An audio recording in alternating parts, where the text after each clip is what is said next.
question I've got for you is, who would consider themselves a storyteller in this room? Okay, it should be 100%. All of us are storytellers. We are just hardwired to be able to understand and organize information in stories. And I've got a quote here from a professor of psychiatry at Harvard Medical School, Robert Stickgold. He said that the brain spends all the time we're asleep and about half the time that we're awake trying to build stories to explain our experiences.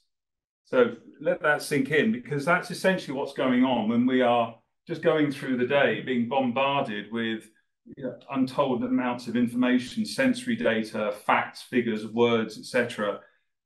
We can't cope with being in the moment with all of that. So our brain picks it up and processes it while we're asleep and tries to make sense of that information. So we are storytelling creatures. That's the basis for where I'm coming from, is that you're all in that mode. So are you sitting comfortably? It looks like you're all sitting comfortably. We're going to have a nice fireside chat about stories.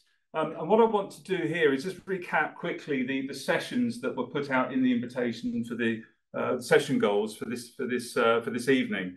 So I'm going to be defining what stories are and explain how our brains have evolved to use stories to process information, to explain how effective storytelling can help the communication of ideas that are novel, abstract, or esoteric, or a combination of all three. And thirdly, provide you with a toolkit, a high-level framework for how you can develop and deliver effective stories in the startup setting, but not just startup. You're entrepreneurs. That's why we're here. But we also have this skill to use everywhere. It's a life skill.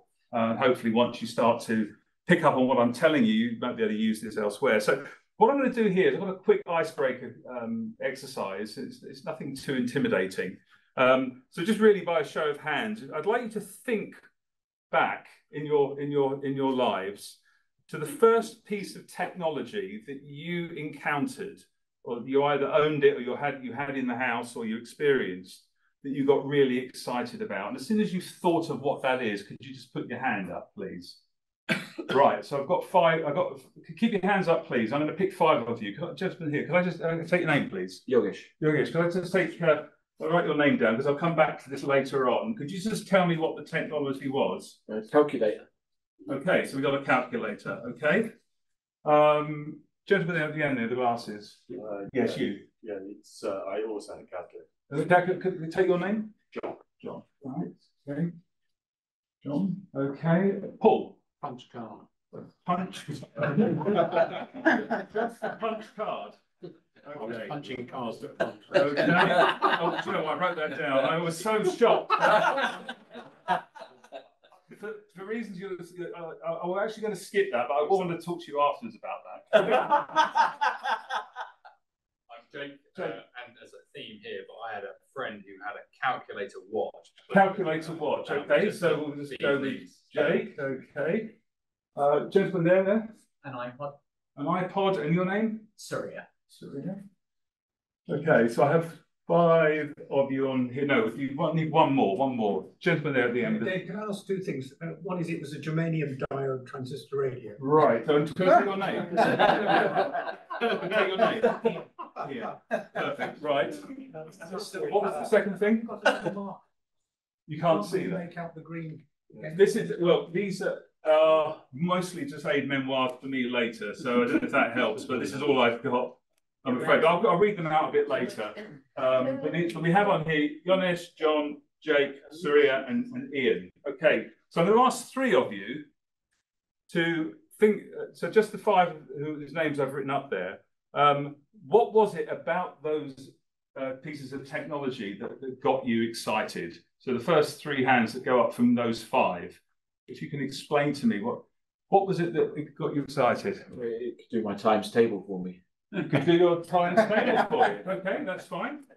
So I'll take Yonesh. Somebody else? It was better than the slide rule. It was better than a slide rule. That was John. And Jake. Couldn't have it. You couldn't have it. Yeah. Okay. Right. So one of you, I want you to tell me what impact did it have on your life when you used it? So that probably rules you out, Jay. Use it a little bit, but yeah. So can I some real impact it had when you actually got this technology? What impact did it have on your life? So between Ian and Yonesh. For me, it just kind of helped with my maths homework. It helped you with your maths homework. Yeah. Okay. Yeah, I would agree with that. Well, the same. Okay. Well, let's just park that for the moment, and we'll come back to this a bit later. Hopefully, I'll explain why this little exercise was illustrative of a point I want to make later. Okay. So let's talk a bit about my story. So I put up those labels. One of those labels was I was an information technologist. So this was the first thing I got my hands on 40 years ago, which is a Commodore VIC-20. And the reason I got hold of that, and I wanted one, is that A, a few of my good friends had them, and B, I wanted to know what it did and how it worked. It was just like, this is crazy. You know, it was around the time Star Wars was coming out with all the, ray trace graphics, and you could buy source code magazines and sit there and type stuff in your bedroom, and you get a bug and wouldn't know what it was that caused the bug because there was a misprint in the magazine, that sort of thing. But very quickly, people said, "Oh, you're into computers. Oh, could you tell me how I program my video or tune my television?" That sort of thing was going on. Anyway, that got me into a degree in computer systems engineering, and then for the best part of the last 30 years, I have been working in the technology space. Started out as a developer, so my degree was computer systems engineering from the University of Kent. I went straight in to be a developer for relational databases. Then I started working with client-server systems back in the early 90s. Very quickly found myself trying to help the sales team justify to the customers who had this technology imposed on them why they should care. Well, some guy's just done a deal at the golf course with my manager, but we've got to use this stuff. I'm grumpy. So I found myself in the trenches with very hostile users, trying to get a smooth implementation of the system in so that they were happy, we were happy, and we had some reference customers. And that kind of led me through a career in pre-sales, product marketing, product management, building channels, working for international companies and that sort of thing. But I was more in broadcast mode, if I'm honest. And it wasn't really until I had a stint in California. I was working at head office near Oakland. And I used to get feedback from my colleagues. "Dave, you're a bit low energy." And I'm like, "Well, I'm British. You're American." That was a big part of it, but it got me thinking. I need a stage persona of some kind, and so naturally, I started to do improvised comedy. Okay, that was a turn I don't think many people were expecting. I've been doing that for 10 years, and I can honestly say that until I started to do improv, I didn't really consider myself to be a storyteller. I was a broadcaster, I was a presenter, I had a captive audience.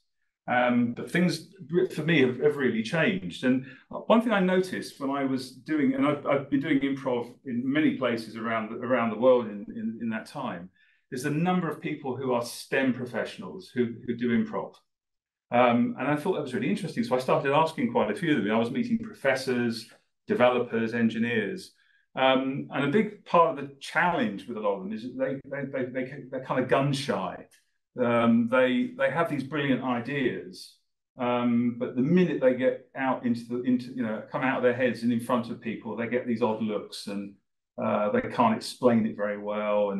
And so they were also going off to improv to try to find a way to communicate. And there were different neurodiverse people there as well, trying to learn how to operate in very what could be considered quite hostile environments, getting up there and making an exhibition of yourself, in an improv scene. So I started to develop some really interesting thoughts about what was going on with me and the people that I was working with. And that led ultimately to me starting to do coaching and mentoring in storytelling. And last year I set up a business with Nigel here, Novella Solutions, really just to help people in STEM to be better at communicating and telling stories. So that's my story. But one thing I would see a lot of in the world of the entrepreneur is when I was dealing with customers where we were selling development tools. So I worked for quite a few development tools companies, and we'd always be dealing with the entrepreneurs and their development team. And you'd always see the entrepreneur just being pulled in all sorts of different directions. I mean, they're very successful at getting getting initial investment, that sort of thing, getting things moving.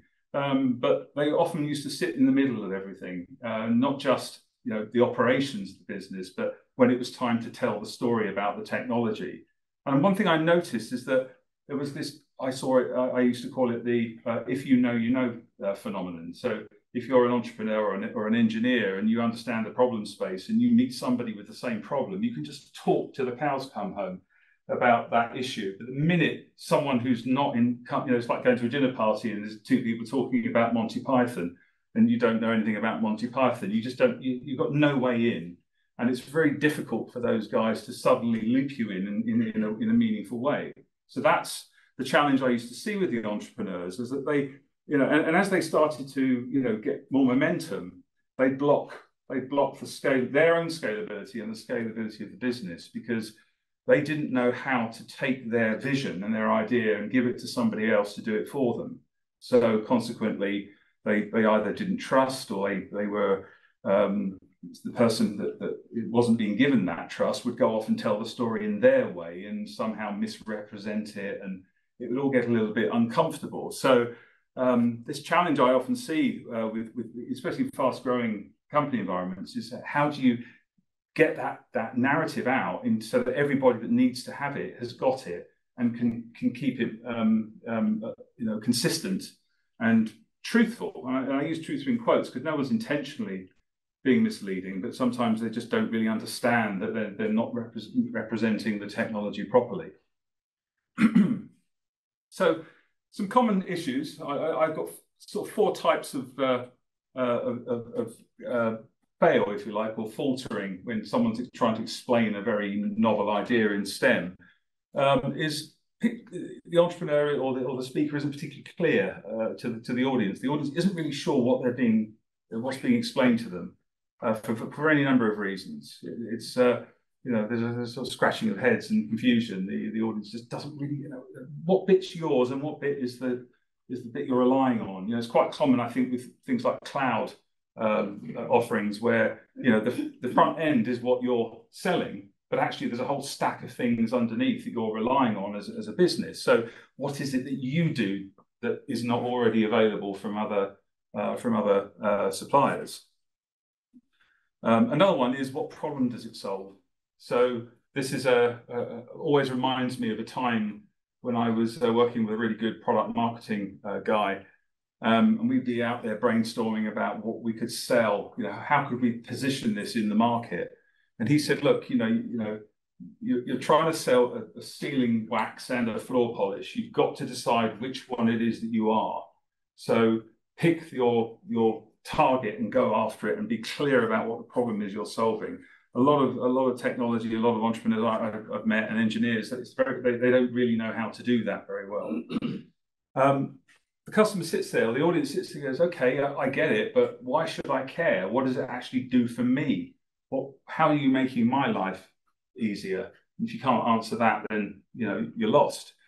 And the final one, sadly, is that the speaker is the problem. They're just so much of a turn off. The audience is just like, "I'm done." I've been in so many of those where you're just watching your clock, or you're on your phone, whatever. I won't name check anybody who's doing that right now, but I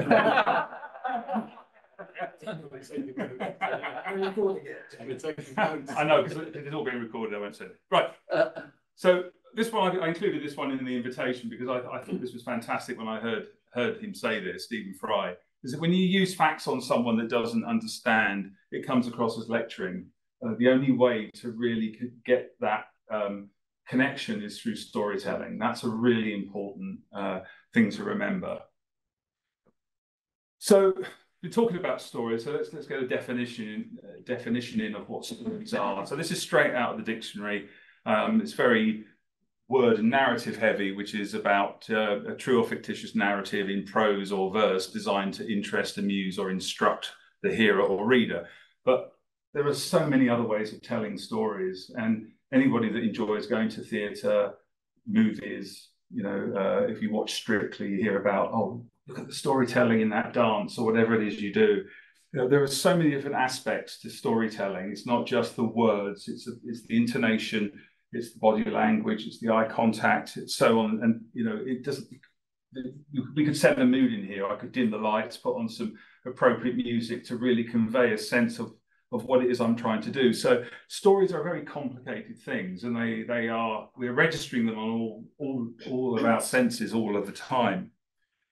So what I want to do is just give a little bit of some clues about how the brain is working when good stories are actually taking place. So I'm going to give you about 20 seconds to see if you can see the hidden tiger. If you see it, please put your hand up, don't give the game away. So we've got about another 20 seconds. Can you see the hidden tiger in this picture? Okay, we've got 2 people who've got their hands up. 3, 4. Another 10 seconds. 5. Can we zoom, eh? No. Okay, right. All of you who've seen it, put your hand up nice and tall. Okay, I'm now going to reveal where the hidden tiger is, and those of you that saw it, keep your hands up. 1, 2, 3, 4, 5, 6. You get it? You saw it. You saw it as well. Yeah. Fantastic. It's actually the words "the hidden tiger" written on the tiger. Okay, just to show that I'm not cheating. That you see. So that was interesting. So what was happening there? I'm not expecting an answer, but what was actually going on is I probably suggested, just by the words that I used there, that there was a hidden tiger somewhere in the jungle, poking through. Yeah. Your brains did that. I didn't do that. It's a classic, politician's answer or a magician's answer. It's our brains just went there. Couldn't help it. But those of you that were thinking a bit differently, if you've ever seen that 1% Club show with Lee Mack, virtually every question that is asked is taking advantage of that blind spot we all have. So here's another one. The little video coming up. This is an awareness test. How many passes does the team in white make? Go!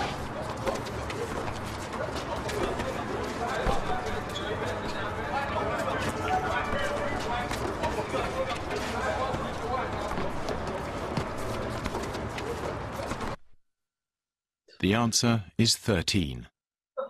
Yeah. But did you see the moonwalking bear? I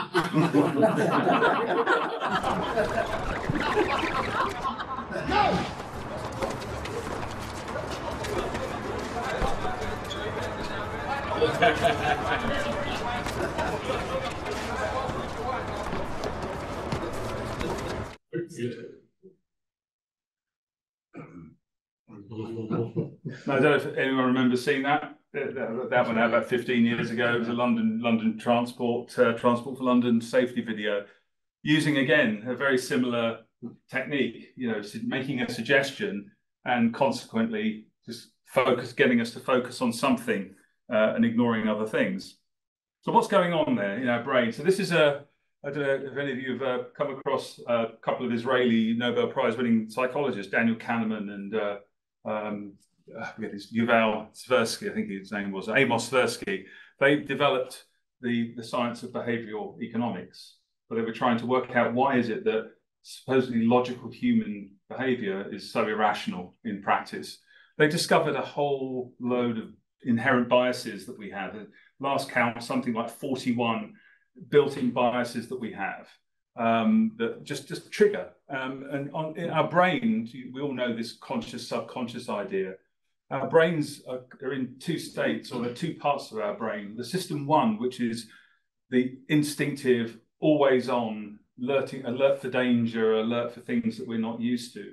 And if we're in a comfortable environment that we're not, where we don't see anything odd, it just triggers constantly. And we make these assumptions all the time.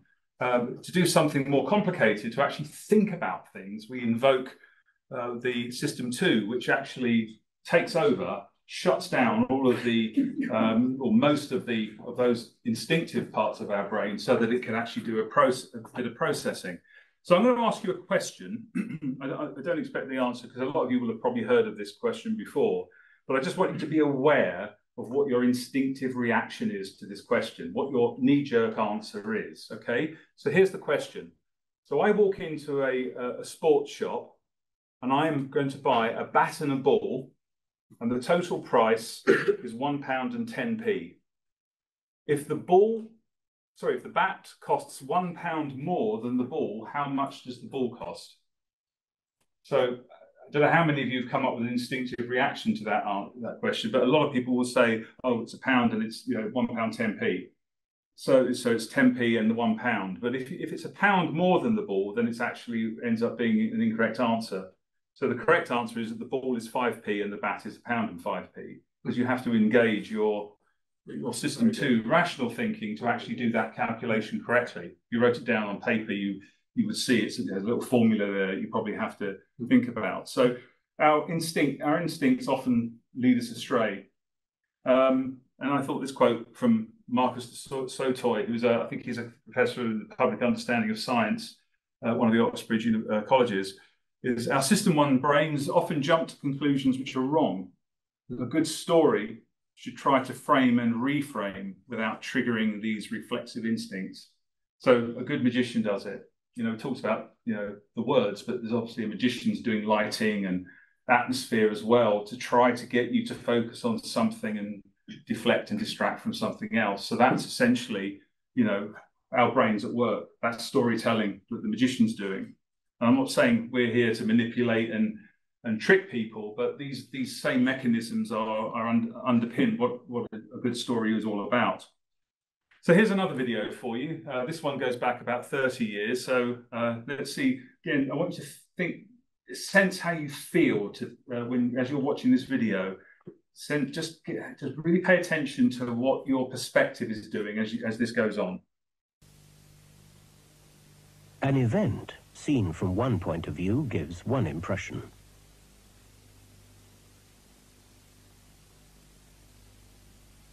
Seen from another point of view, it gives quite a different impression. But it's only when you get the whole picture you can fully understand what's going on.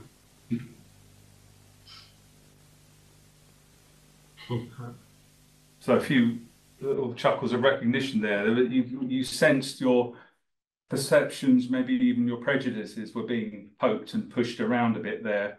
And that is a good story. That took you from one place and gave you a completely different perspective and a different awareness of what was happening in the world.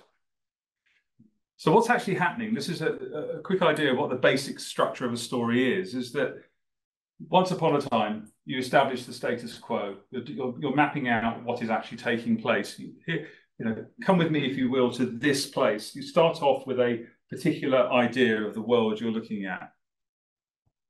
You then add some complication that's messing up the status quo. You then ramp up the tension in some way so that the problems that the complication introduced are getting more, messing the status quo up a bit more. And then the reason for that is revealed. Okay, we understand now. That's why this problem is taking place. You then have a solution, which is proposed, and the problems are solved. And we're now in a new normal. And occasionally, you might have a moral at the end of it. Often they live happily ever after. Not much of a moral, but something a bit more than that, essentially. So in our little video there, we start off with the status quo, which is just a street scene, someone walking around.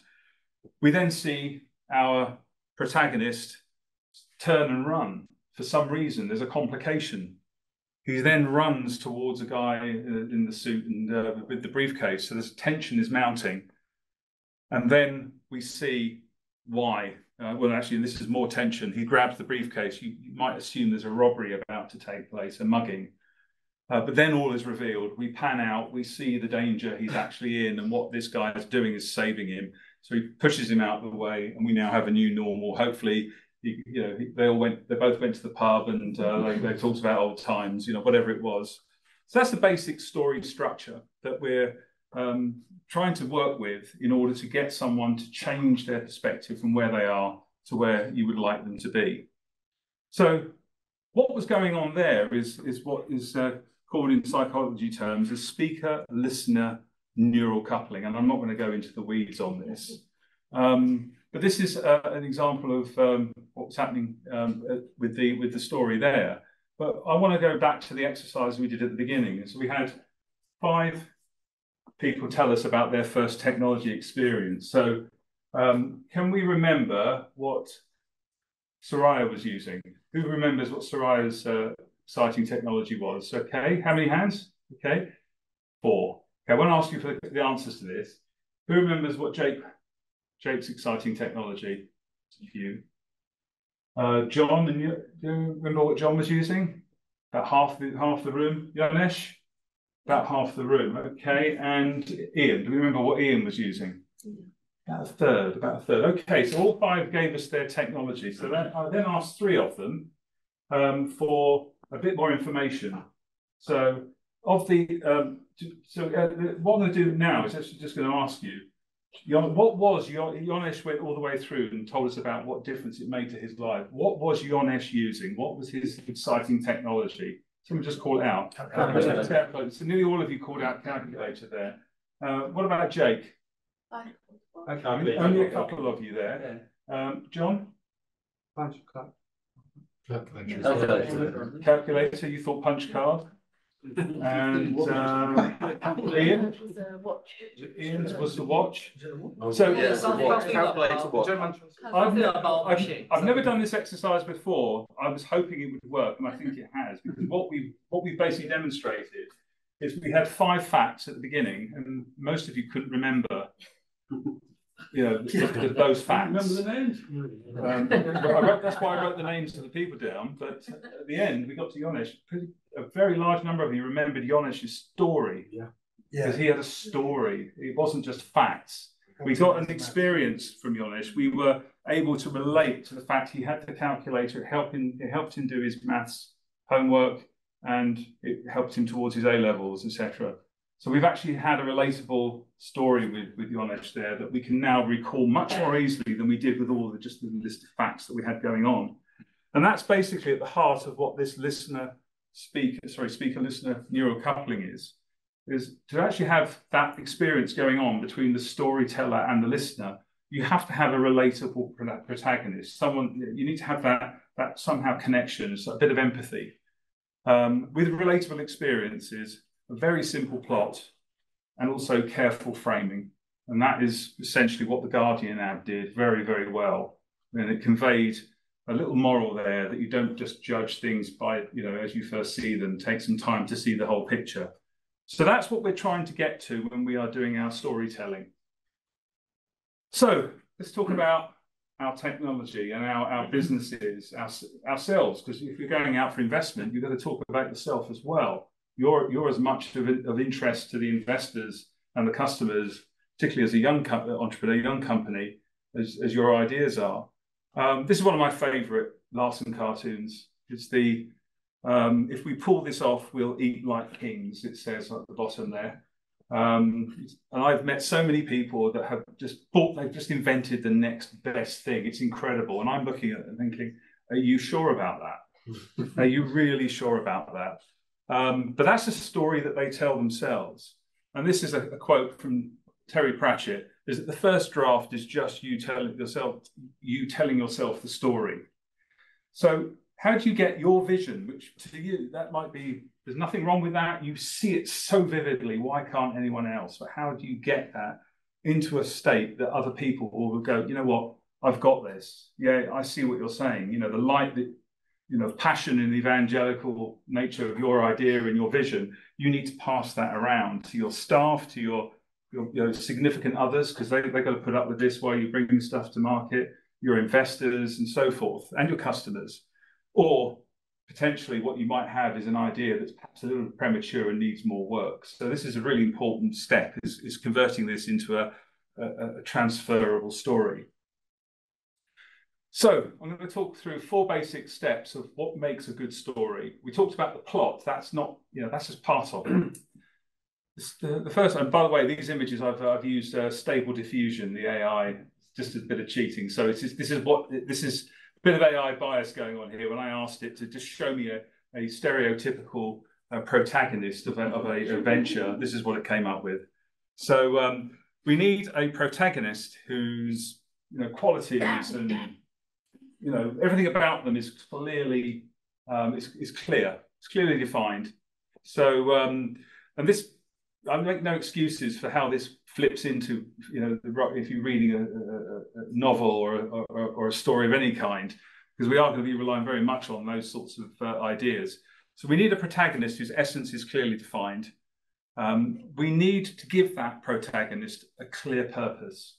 So if you like, there's our hero. This is the hero's journey. They're on their way to some far distant place. That's what they're aiming towards.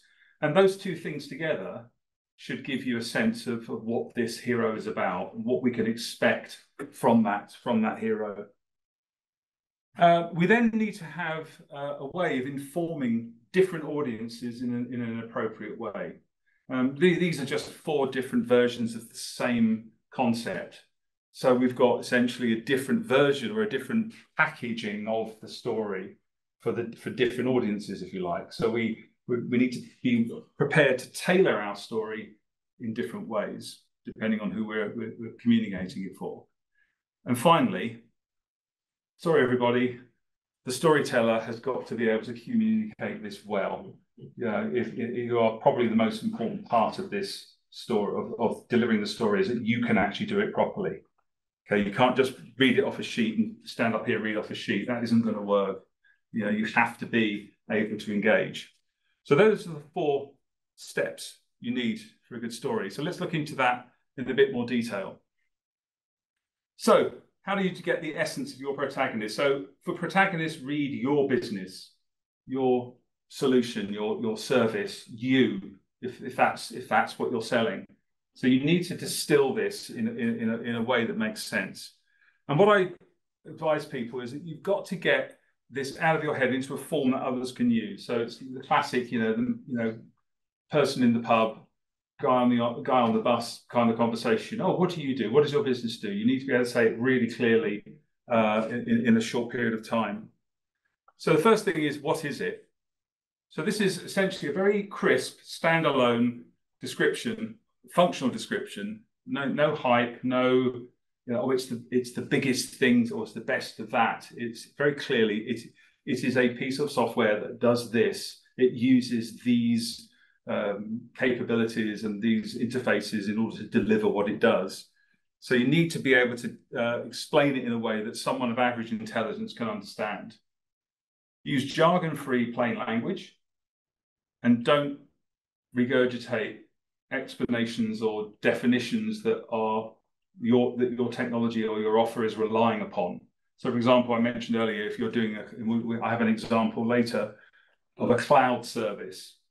Don't start bigging up your product, which are because of features that actually you've inherited because you're using AWS or some stack. It's the thing that you do that adds value to everything else you're bringing together. Okay, so and this isn't for public consumption, by the way. This is about you getting it out of your head and on to be honest with yourself. What is this that I have here that is different, that is unique, that I'm bringing into the world that nobody else can do? Now, this one here might take a bit of a jump, but it's very important. What does your hero stand for? So this is analogous to saying like the brand values. If you're talking about branding of a product or even yourself, what does this stand for? And the reason for this is you're trying to, as you start to go into the world with your story, you need to be able to tell the story different places over long periods of time, and different people might be telling it for you. You need to have a consistent, if you like, palette of descriptors and values that you use, because otherwise you end up with a lot of inconsistency going on in the market when people are listening to you talking. You know, you might go in one day and explain it in one way. Your colleague goes back in 2 weeks' time to do a bit more, and is somehow just, you know, inconsistent with what they stand for. So here's an example. So I'm using here what are archetypes. So if any of you are familiar with tarot cards or done any screenplays, or you like your Marvel superheroes, comics, whatever it is, virtually all stories in those realms have got very archetypal characters. Now, if you think of Batman, you know exactly what Batman stands for. He's the Dark Knight, or he's the Camp Knight, if you like the 1960s TV series. But he's a knight. You know, he rides to the rescue. He comes in, you know, unexpectedly and beats off the villains and saves the victims. Those are very important qualities, and they're repeated again and again and again. So you always know when you're talking about Batman that he stands for these things. And the same applies to your business, yourself, your offer, so that you are consistent over time. As I say, I'll give you an example as we when we go on. So that's the essence. You know, who is it? What do you stand for? The next part is the purpose of the protagonist. So you've brought this idea into life, but what's it for? And there's a number of qualities you can think about in these terms. So these are all parts of presumably your business plan. You've done a lot of this work already. You know, what's the addressable problem space you're going after? What are its unique capabilities and strengths? What vulnerabilities might it have?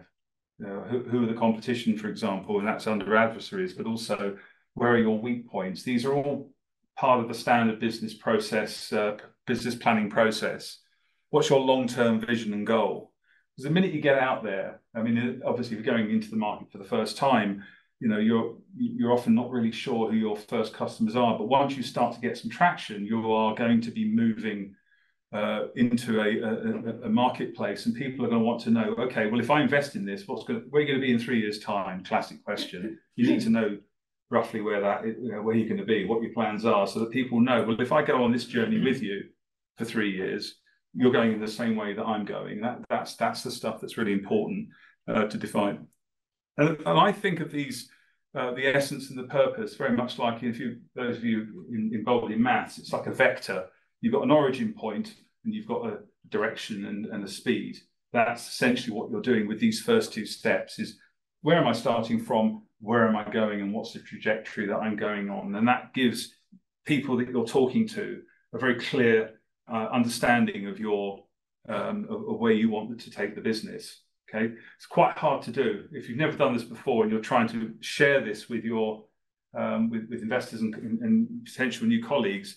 You've got to be really honest with yourself here and really clear, and get rid of the hype. And it can be quite brutal. Not everyone wants to be as honest as they need to be for these two stages. Right, we're now going to talk about informing each audience. I've just given you 4 examples of the kinds of audience you might be talking to when you're going out to try to build your business. I haven't even included investors here, but there are clearly many different demographics that as an entrepreneur you need to communicate with. You need to come up with essentially a persona. Some of you may have heard of this term. They use it a lot in UX design, user experience design, but you have to try to put yourself in the position of the person that you're talking to and try to anticipate what is it they care about. You know, what are the hot buttons in their world? You know, what are the pressures on their time?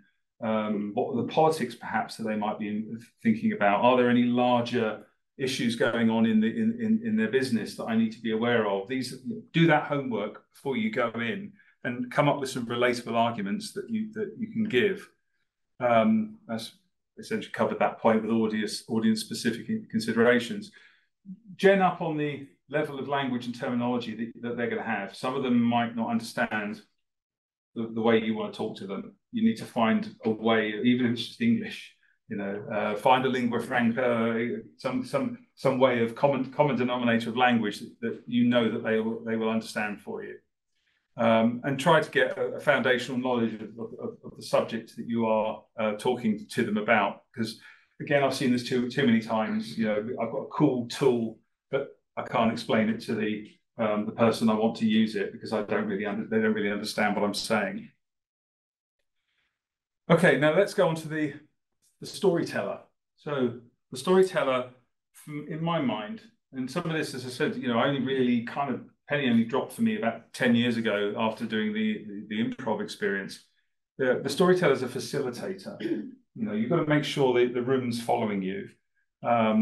You've got to ensure that the environment is set for the story that you're telling to come out properly. If you encounter resistance or any challenges early on, you've got to do something about that. You're not just up there with slides and you know, hoping everyone's going to pay attention. You have to clearly set and meet expectations. I think we all know that. Be prepared, not just on your subject, but for any eventualities. Be empathetic. If I sensed that any of you were bored, I would have probably done something a bit different. Fortunately, I didn't see too much of that, but you'll probably tell me later, or you won't tell me later. You'll give it back on the feedback forms. But you need to be empathetic. But also conversational. Now, no, we haven't done too much of that, but I have been doing as much as I possibly can to watch how the room's going. I've been trying to read the room, make sure that I'm not losing you. And that, in a way, is a conversation. You are giving me information. You are giving me feedback as I'm standing here. So I've got to be aware of that. I've got to try to pick that up. If I was blanking you, you would feel it, and the room, the atmosphere would be very different in the room. So I want to do a quick shout out, you know, for improv and how it creates storytellers. So I did, as I said to you, I started doing improv comedy, but essentially these are essentially theatre exercises, theatre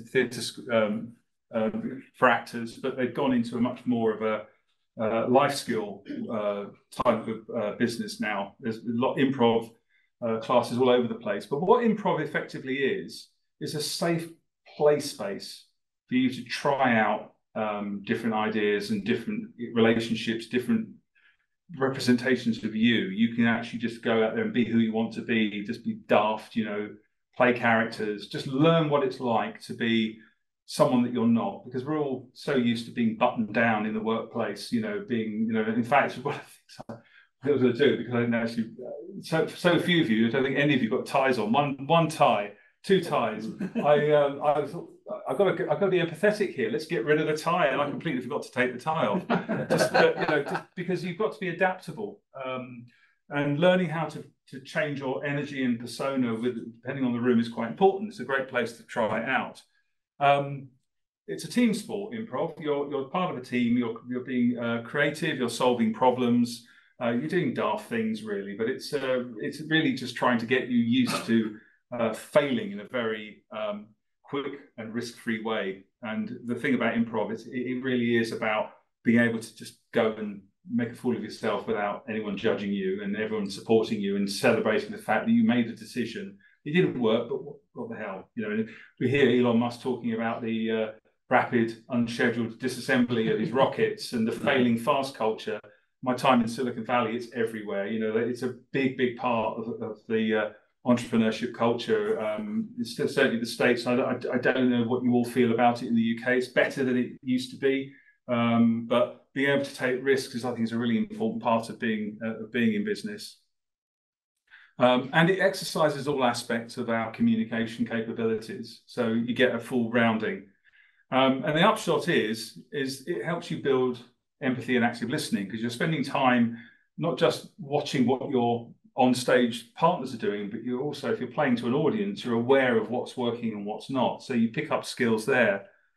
For those of you who are neurodiverse, it's a fantastic way of managing sensory overload. It's a way of getting you used to sort of inoculating you against those very stressful, full-on group experiences that not a lot of us enjoy, but allows you to navigate those. That's really effective. Helps you play nicely with others, which is always a good thing, and also encourages you to accept feedback graciously, because, you know, there's no right or wrong. but you're there to educate, entertain, inform your audiences, not just as an improviser, but as an entrepreneur. So if they're telling you something isn't working, accept it with grace. So there's a quick shout out for Impov. So we have an acronym, EPIC. Essence, purpose, inform, communicate, to create the epic for your business. That's, hopefully you remember those four foundational principles for storytelling. So I'm going to give you a quick work example, and I think we're getting just on time.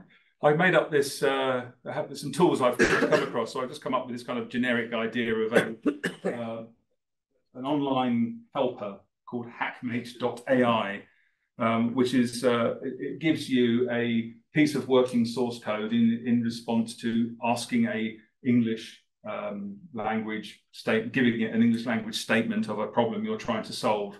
And it produces working code in one of 20 coding languages just based on that description. So that's our offer. We're going to market with this. So how do I do my essence for that? Well, first part, if you remember, was the plain language description. So as simply as I could, I've come up with this statement that Hackmate is a cloud-based software service that uses Meta's Code Llama large language model to convert a plain English description of a specific task into working computer source code from one of 20 different programming languages. This code can be inserted into existing source code or used as a standalone function. So notice here, so I've referenced Code Llama and LLM. I'm not defining those, but I can unpack those if necessary. But as a it's very clear what it is I'm doing. I'm taking an existing infrastructure and I'm packaging it up and offering it to the market. So that's really my USP, is the packaging of somebody else's publicly available API. And the code that comes out of it can be inserted into existing code. So that, it's a very simple concept, but that's me defining my idea. So if I'm trying to explain this to a potential customer or investor or a colleague who's coming on board, they at least know what it is that we're doing. So that's the essence. So let's have a think about my values. So how do I want to present this to the market? Well, I've come up with 3 archetypes that I want to embed my narrative. So when I'm talking about Hackmate, I want it to be seen as a companion, somebody that's part of my team, that's there when I need them to support me in the work that I'm doing. It's a liberator. It removes obstacles, things, gets me through blocks and blockages that I might find in my job. And finally, it's a guru. It knows the answers that I'm looking for. So that's how, when I go out into the market to talk about Hackmate, I will use terminology and phrasing and framing that helps that brand reinforce. And over time, the more I remember that and use it, the more that gets embedded in the minds of the marketplace. People understand that. And that's a great way as well of training anyone else that I might want to tell my story. So what's the purpose for Hackmate? Well, let's start with my vision. So this is the first step of a vision I'm on as an entrepreneur. I've got this vision of a world where computers do exactly what we tell them to do. I'm not sure they're doing it right now. Some of the AI examples I've seen, I think they haven't quite got the intent right. But maybe one day that's where the world will be, and that's what my business is going to be working towards. The problem space that I'm going to be addressing with Hackmate is the area where I'm going to be conveniently creating accurate source code without consuming a developer's time or using paid-for brought-in libraries. So it's a cost saver and it's a time saver. That's the point about this. It's for busy developers who've got to get their work done. Software developers or teams are the target market. What are Hackmate's unique capabilities? Well, it packages the capabilities of Code Llama in a way that is convenient to purchase and use. It's a capability. Whether it's unique, I don't know. We'll only find that out once I start to really look at the market. But that's what I think I'm doing with Hackmate. Weaknesses, well, it's tactical. It didn't take a lot to get this together, so it is vulnerable to alternatives. So that's my initial assessment of the purpose of Hackmate. So gets me into the market and away I go, but it gives me then an idea of where I now need to focus future development, maybe partnering or acquisition activity in the future. So if I'm now going out to talk to, say, an IT manager, I've got 4 questions that I need to address. So this is part of the persuasive arguments. Why should the IT manager buy Hackmate now? What's the timeliness of this? Well, the sooner you use Hackmate, the sooner your developers are generating more code that is robust and won't crash the build. So you have an instant result in better quality code that won't crash the build. What proof do I have that this does what it says? Well, I've got case studies. I can give you some benchmarks. I can demonstrate it to you. I can also let you play with it so you can try for yourself. So I've demonstrated timeliness. I've demonstrated some facts and evidence. What about the actual why should I care? What's in it for me? Well, I'm giving you a more stable environment, less DevOps delays, and a reduced friction with the R&D between IT and R&D. That should be a win for the IT manager. And does it match the values of my business? Well, I can't say because the IT manager will have their own personal values, their business will have their own values, but the values I've established in the essence step of this process means that you can see very clearly that we're a guru, we're a liberator, we're a companion. These hopefully will all be things that fit with the IT manager's ethos. Similarly, we go look at the CEO. So what can we give to the CEO? So my narrative will say that we can immediately accelerate the rollout of new features to your customers and begin to cut down on your development costs. So that's something the CEO might be really interested in hearing. What proof do you have? Well, we have case studies and benchmarks, but we also have some analyst reports. The analysts have been doing some work on this, and I've got some ROI and total cost of ownership calculations I can show you. Okay, thank you. Why should I care? Well, I'm reducing your time to market with new features, reducing your costs, and hopefully improving your profitability. And sorry, that's gone. And then similarly with the values, that's obviously based on what you know of the customer. So last slide, conclusion and summary. Stories are how we make sense of the world. And it is vital for all STEM entrepreneurs and all of us, really, just a human skill to be able to get our ideas across in an effective way. As soon as you can, equip new storytellers to help go out and tell your story using that EPIC methodology.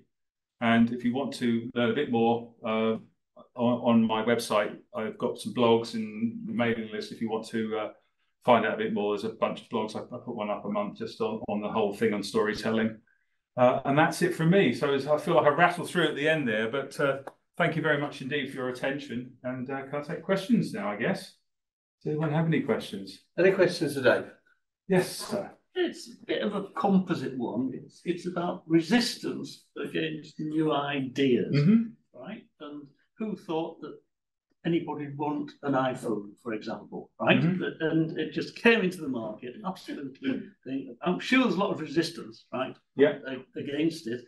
And I've come across entrepreneurs with very good stories, right? Yeah. 3 rings, and they struggle with it, and eventually it failed. The story was good, the product is good, but you still can't sell them into the market. So it's, So there was a book that was all the rage. I mean, I used to work with Sam, who's in the room, but back when Sam and I worked together in the late 90s, the CEO of our company got everybody a copy of Crossing the Chasm, the Geoffrey Moore book, which was based on some work done in the 60s on something called the diffusion of innovation. So when something new comes out, there is a finite number of people that are going to be interested in it because you are an unproven offer. No one. The iPhone when it first came out, so it dropped, and the only people that would have bought it would have been what were called the innovators.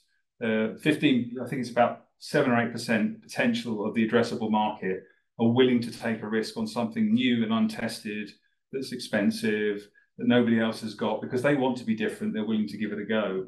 And then once they've given it the thumbs up, the next group of people are willing to take a chance. So some of those resistance you're talking about there may just be that it failed early on. The innovators just couldn't get it to work. Maybe it wasn't that useful to them, and they couldn't do that crossing from the early, risk-averse types to the people that were more conservative and required more proof. And there are a lot of people, more than half the market, need to see others using it. They need to see benchmarks. They need to see all sorts of evidence before they're willing to pay. So I would argue that in some cases it may just be addressing the wrong part of the market at that stage. If that helps with your thinking on that one, but that definitely does happen. Martin. Hi. That was great, actually, really interesting. I've been immersing myself in this stuff. Slightly different perspective, I think, on the different sort of target audiences. Is I've read about storytelling where you put the customer as the hero, and I wondered if that's what you do as well when you're targeting the customer, or you have a different perspective on that. Well, I think you still have to have, if they might be the hero. I don't have a particular view on that. Yeah. Okay. But I think you're not making yourself the hero all the time. You're making different people. Yeah, indeed. I mean, the way I keep coming back to this is I think about the product or whatever it is that you are pushing as the actual protagonist, and you can have many protagonists in the story. So if you put the customer in as the hero, then what you're offering them is potentially part of their fellowship on their journey. So, you could tell the story from the customer's point of view about where they're going and make it clear that they need some companion on their journey. And that companion just happens to be something that I made earlier. Yeah. So that's one way of doing it as well. If you're pitching to investors, you're the hero. Is that right? Well, it depends. I mean, if you're very early on, they've got to know about you and your track record. Some people, they come with a track record that's already known. But if you're it's the first time you've ever done this, they're going to want to know a lot about you. You really do need to sort of almost like what you do on LinkedIn. You put forward on LinkedIn the things that you want people to how you want people to feel about you. What values you stand for. You see a lot of LinkedIn profiles where people are are doubling down on their sports prowess or the coaching that they do, because that's the sort of leader they want to be, or the employer they want to be as a team player. So that's all part of your own personal branding. But when you're going in to do your service or offer for investment, you also have to make that part of the team. So it's you and it's your idea are both protagonists in that narrative, because that's what they're investing in, not just you, but also the viability of your idea down the line, addressable market. Yes? We create different profiles, because if I'm pitching to an investor who is, say, from a non-profit type of point of view, they'll probably want to hear a different story. Yes. If I'm pitching to an investor who is for profit, they want to hear a different story. Yes. So can I fashion myself in different pictures? Yes, that's the point I was trying to make with the difference between the essence and the purpose, which is the kernel of your idea. If I can get back to the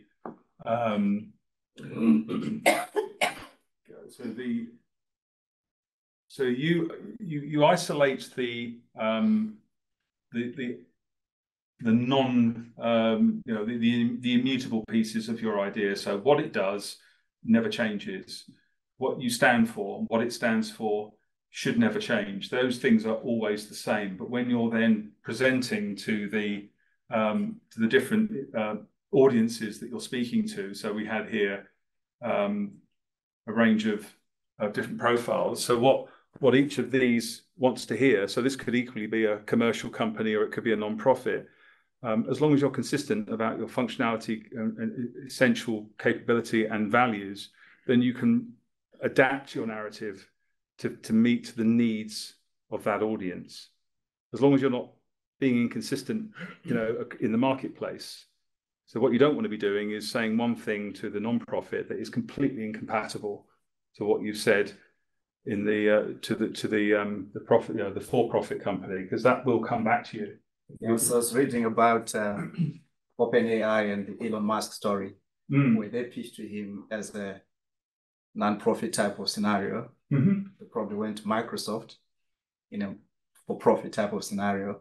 So it is coming back to sort of like haunt them, because the other guy is now saying, look, you came as a no-profit, but then you're making profit, which you shouldn't be doing. So yeah, I think from that level, you have to be, as you say, a bit more clear. Yeah, you do have to be clear, and also don't underestimate the damage you can do by saying you are a non-profit and then suddenly going for profit.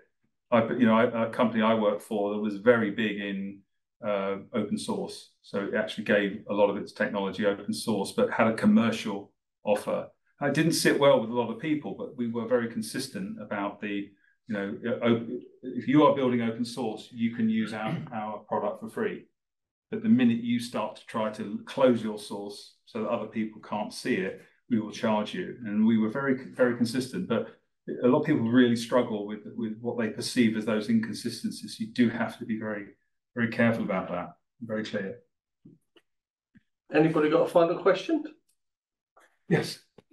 I'm really interested. So the final point I think you were saying was that the storyteller has to have the ability to tell the story, and your path to that was through improv and learning, sort of yeah, partly. So how does that link then, or what your views are then about the authentic self? Because if I'm telling a story, and perhaps that links a little to what you just said, you're branding yourself as well. Yes. And I know there are a lot of chief execs at the moment who are saying they'll make a presentation and they'll bring part of themselves into that story. So they'll tell something from their personal life, their personal experience in order to make that connection. Yes. I'm really interested. I don't come from tech sphere, although I'm sitting here. Which is slightly bizarre. There we go. But I'm really interested to think from your area of work, how important is that? I think it's very important. I mean, again, we talked just now about if you are startup mode as a new company, new entrepreneur, you are as much the product as the thing you're bringing to the table. And people want to know your backstory. They want to know about you. But some of the ideas of bringing your authentic self, as long as it really is the authentic self, and I love puppies and kittens, and the next thing the photograph emerges of you, fox hunting or something. As long as it really is authentic, then I think that's a good thing, because as I said before, those four elements that for making an argument, making a connection, is having that relatable protagonist. So if you are putting yourself forward, you've got to be relatable.